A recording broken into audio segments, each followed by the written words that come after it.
Hello students, welcome to Divine Public School.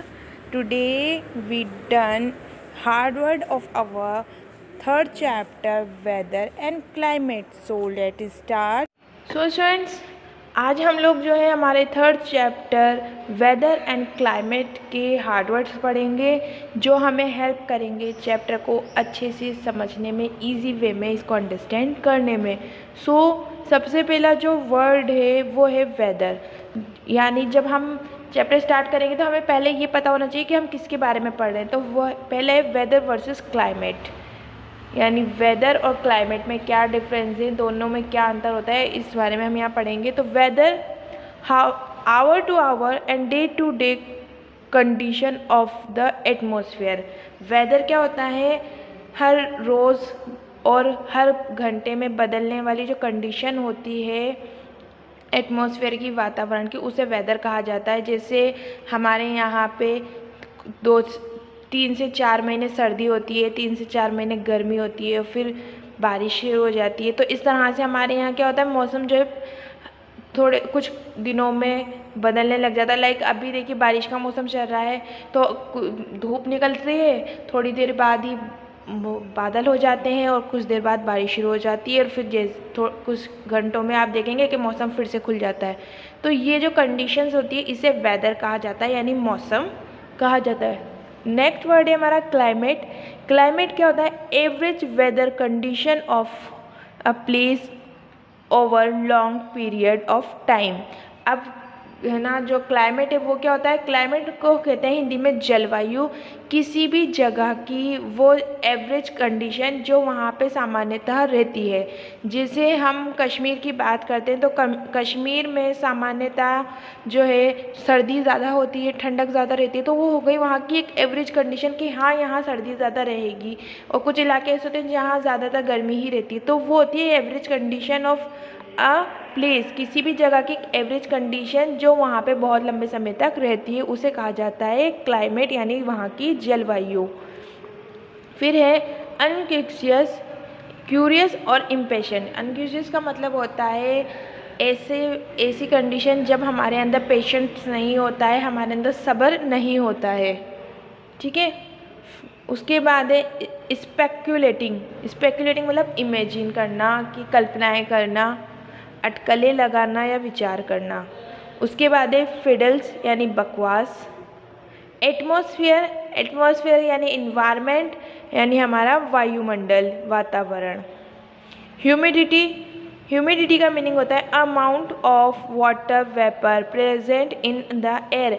हवा में जो पानी की नमी, जो पानी की जो उपस्थिति होती है, जो हवा के अंदर जो नमी होती है उसे ह्यूमिडिटी कहा जाता है। ये एक बहुत ही इरिटेटिंग मौसम होता है जिसमें जो हमें बिल्कुल अच्छा नहीं लगता। क्यों? क्योंकि ह्यूमिड जब मौसम ह्यूमिड होता है, ह्यूमिडिटी होती है, तब हवा बंद रहती है और हवा में क्या होती है, नमी होती है जो हमें जिसमें पसीना आना और बहुत ज़्यादा इरिटेशन होती है। तो ह्यूमिडिटी का मौसम मुझे तो पर्सनली बिल्कुल पसंद नहीं है।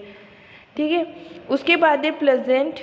प्लेजेंट का मतलब होता है डिलाइटफुल, यानी सुहाना। सुहाना मौसम जब ज़्यादा धूप नहीं होती है, ठंडी ठंडी हवाएं चलती रहती है, ऐसे मौसम को बोलते हैं प्लेजेंट। उसके बाद है ब्रिजी, प्लेजेंटली विंडी, यानी कि ऐसी हवाएं जो सुहानी होती हैं, हमें सुकून और ठंडक भेजती हैं, ऐसी हवाओं के लिए ब्रिजी जो है वर्ड यूज़ किया जाता है। ड्रामेटिकली, ड्रामेटिकली का मतलब होता है नाटकीय रूप से, in a way that related to drama. नाटकीय रूप से ऐसा तरीका जो ड्रामे से या नाटक से रिलेटेड हो। नाउ हमारा जो नेक्स्ट वर्ड है वो है टेम्परेचर। टेम्परेचर का मतलब होता है the degree of hotness and coldness of the air.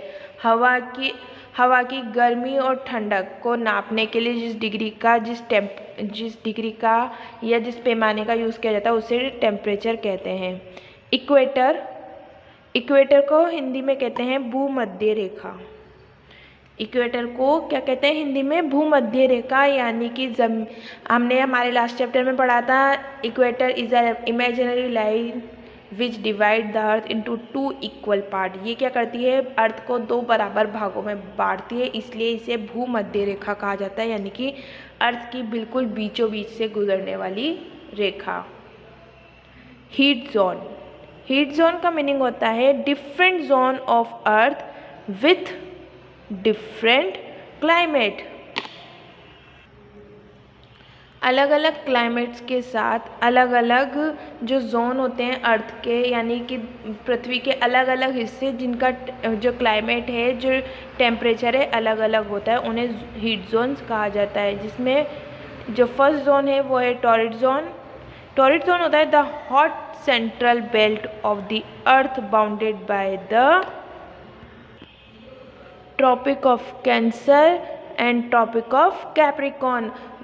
कर्क रेखा और जो मकर रेखा है, यानी कि ट्रॉपिक ऑफ कैंसर और ट्रॉपिक ऑफ कैप्रिकॉर्न जो है, उसके आसपास का बहुत ही ज़्यादा हॉट और गर्म जो एरिया है उसे टॉरिड जोन कहा जाता है।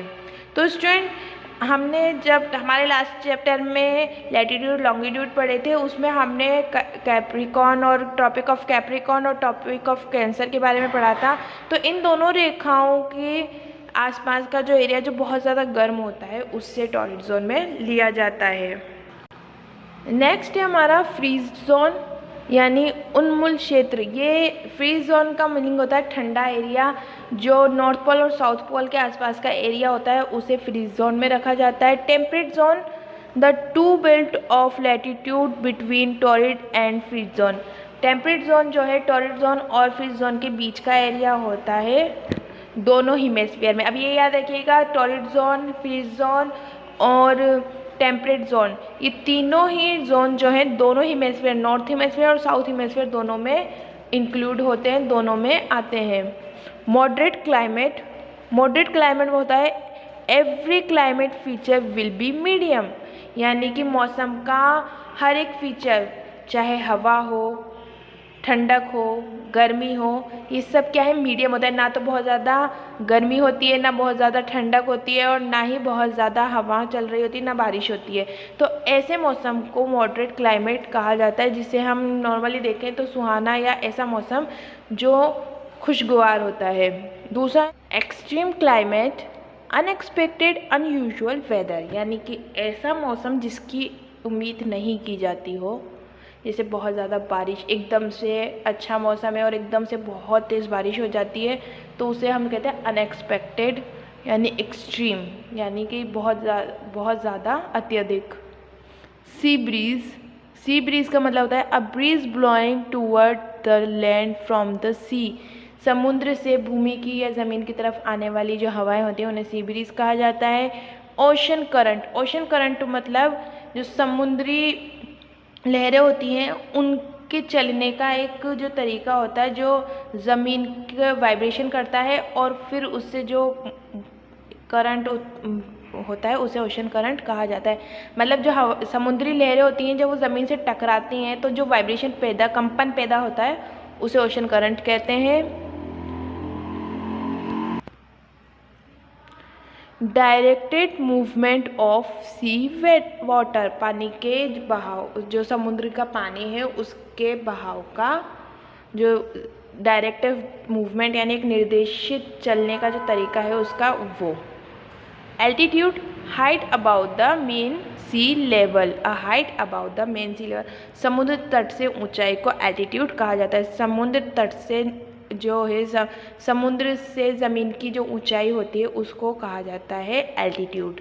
तो ये थे आपके कुछ हार्ड वर्ड जो हमें चैप्टर को अंडरस्टैंड करने में हेल्प करेंगे। तो स्टूडेंट, आपको ये रीड करना है, नोटबुक में नोट करना है और अच्छे से समझना है, ताकि जब हम चैप्टर रीड करें तो किसी तरह की कोई प्रॉब्लम क्रिएट ना हो।